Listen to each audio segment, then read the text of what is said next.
અમરેલી જિલ્લાના ખાંભા તાલુકામાં ડેડાણથી રાયડી ગામ વચ્ચે તાજેતરમાં બનાવવામાં આવેલ પુલ પહેલા જ વરસાદમાં પ્રશ્નોના ઘેરામાં આવી ગયો છે.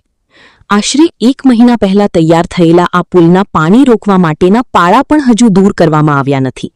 ત્યાં જ પ્રથમ વરસાદ બાદ પુલની બંને બાજુની જમીન બેસી જતાં મોટી તિરાડો પડી ગઈ હોવાનું સામે આવ્યું છે. સ્થાનિકોના જણાવ્યા મુજબ જો આગામી દિવસોમાં ભારે વાહન વ્યવહાર શરૂ થશે તો પુલની સાઇડ વધુ ધસી પડવાની અને ગંભીર અકસ્માત સર્જાવાની શક્યતા નકારી શકાય તેમ નથી. આ પુલ રાયડી, પાટી, નેસડી, કોદિયા અને સરાકડિયા સહિતના અનેક ગામોને જોડતો મહત્વનો માર્ગ છે. ચોમાસાની શરૂઆતમાં જ પુલની આવી હાલત સામે આવતા સ્થાનિકોમાં ભારે રોષ જોવા મળી રહ્યો છે.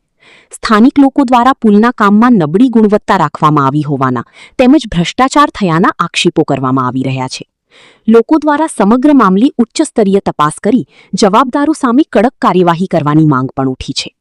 રિપોર્ટર અલીભાઈ ઝાંખરા, ખાંભા. રાયડી, મારું નામ અનિલભાઈ બરવાલિયા. આ અમારે રાયડીને ડેડેનની વસાવે મહેસાણાનો પુલ નવો બનાવ્યો જે મહિનો નથી થયો ત્યાં પુલ આખો તૂટી ગયો છે. તો તંત્રને એ ભલામણ કરવામાં આવે કે આ જેમ બને એમ વહેલાહાર આનો નિકાલ લાવે, નકર કોઈ જાનહાનિ બનશે મોટી.